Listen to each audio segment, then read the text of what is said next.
My name is Melissa Locher, and I'm an associate professor in the Department of Teacher Education.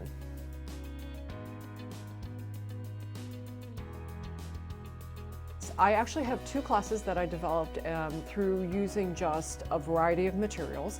I went and I found primary source books on the topics that the classes covered, and so I borrowed chapters out of those books. And in addition, I also pulled research articles to use as the primary reading sources for my students.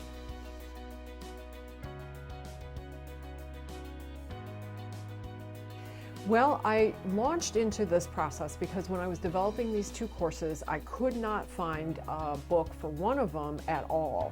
None of the textbooks I found covered enough scope and sequence to actually address the needs of the course. The other class, there were textbooks available, but they had all become very dated, and I wanted my students to have more current resources.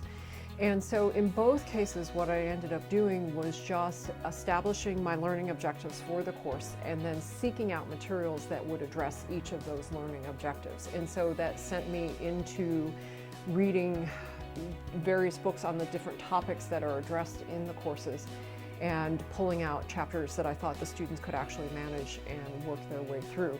And so I pieced all of that together.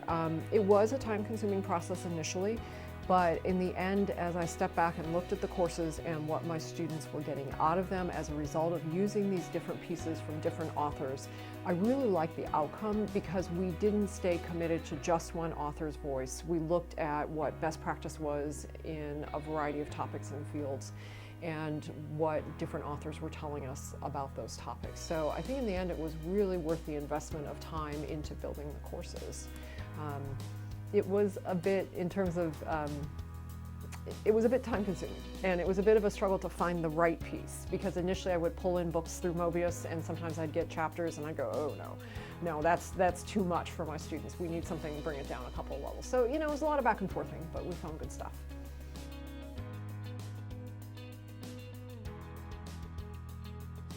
In terms of piecing it all together, I think it's just being open and flexible and looking in a variety of places to find pieces that are relevant.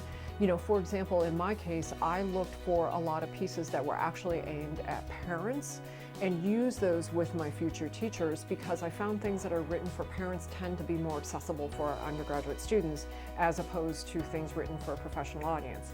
But then I would also challenge them in their reading, and so I would pull out pieces that were more meant for professionals to kind of up their reading level a little bit and to see what was best practice on the professional side of the fence also.